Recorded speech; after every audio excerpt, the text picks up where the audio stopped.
Hi everyone, welcome to Smells Like Teen Angst. I'm Sarah, and today we are going to be talking about Disenchanted.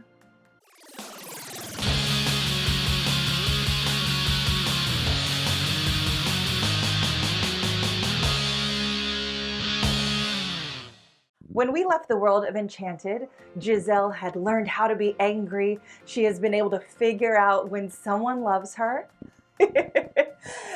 And she and Morgan are living their happily ever after. Nancy has run off with Prince Edward back to Andalasia, and all seems to be well. Or is it? In Disenchanted, the story takes place 15 years later. Giselle thinks she has a wonderful life. She and Robert are doing very well. However, their now teenage daughter is having a lot of struggles of her own. She's no longer that sweet, innocent little girl that loved Giselle's magic, that loved all the creatures coming, that loved living in the fairy tale. But since their family is expanding, their 2-bedroom apartment in New York City is now too small for their family and they have to move. This makes Robert a commuter, Morgan is torn from her friends, and Giselle, who always sees the bright side of life, is realizing that not everything is magical and happy all the time. So when Morgan gets a wishing wand from Andalasia for her birthday, Giselle ends up accidentally making her own wish, turning this new town into kind of like an Andalasia Part 2. I have been so excited for this film since its announcement. I think that Enchanted is one of the most underrated films. It is so good. The music is fantastic. I love the story, even though justice for Nancy, because that's a real messed up. They were together for 5 years. Anyway, so before I kind of dive in, I'm going to let you know this could be considered spoilery because I feel like in order to talk about my likes and dislikes, I actually have to use some plot points. So if you don't want any of that, like watch the movie and then come back and we will discuss. But otherwise, let's talk about the disappointment that is Disenchanted. Is it sometimes easier to live in Andalasia? Well, I wouldn't say easier. We have dragons and ogre rebellions. Last year, the entire kingdom was trapped in a giant whale. Oh. So in watching Disenchanted, disappointed is putting it lightly. While on paper, I think the story sounds great. You know, Giselle's got to learn another lesson. They've all moved from the city, which to me makes no sense. That baby could have lived with Morgan for years. Children can share rooms.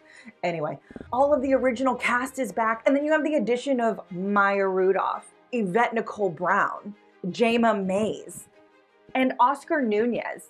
Like, this cast is a smash hit. But I just have such an issue with the lack of character development, as well as it being a story about family, but all they do is separate the family for the entire film. Not to mention, the music is bad. I don't know what happened. The music is not catchy. It has a few nods to other songs and musicals that Alan Menken and Stephen Schwartz have done. But look, not everything can be a winner, I guess. One of the great things, however, is that they give Idina Menzel her own song. If you didn't know, in the original version, they actually wrote 2 songs for Nancy, and then neither of them made the cut. So they rectified that, because how could you not give her a song? But now she has one, and I actually think it's possibly the best song in the movie. The bar is not very high. Amy Adams slips right back into Giselle, and I thought that was wonderful. However, I have a big issue with the fact that she's been living in New York City for 15 years and hasn't changed one bit. Like, the whole point in the original film, when she gets angry and gets so excited about being angry, is she's never felt that feeling before. In 15 years, you cannot tell me that she would be the exact same person. Like, a whiny teenager can't be the only change in this dynamic. Personal opinion. That doesn't mean I need her to be cynical or angry, but I just need her to have some growth. Nancy Edward! Robert! People who are allowed to stay exactly the same.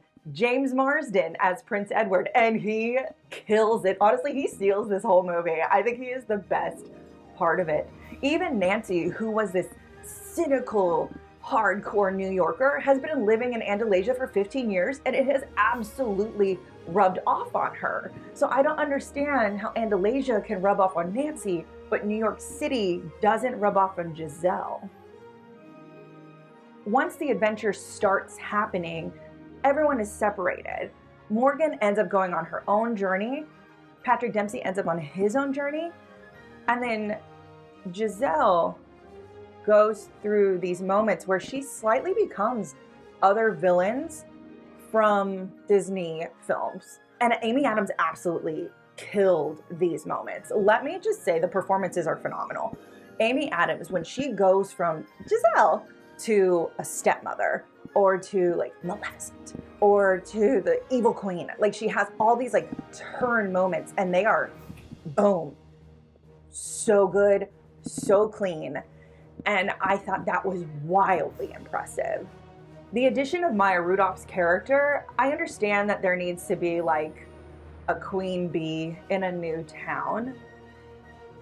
But in the end, I don't think their dynamic payoff was enough. I actually didn't, oh my God, this is so blasphemous. I actually didn't need her. Because if we're already gonna make Giselle the bad guy, and the family needs to save Giselle, adding on another villain is too much. And it doesn't really add anything. For me, it takes away. So I kind of wish that she didn't exist in the way that she does. Obviously, this is just my opinion. Please watch it. We got it made. Give it some views and make your own opinion. Just like with all my other reviews, these are just my thoughts. You might like it. But for me, I'm never gonna watch this again. I will stick to Enchanted because that movie is magical. You're hilarious. Delusional, but hilarious.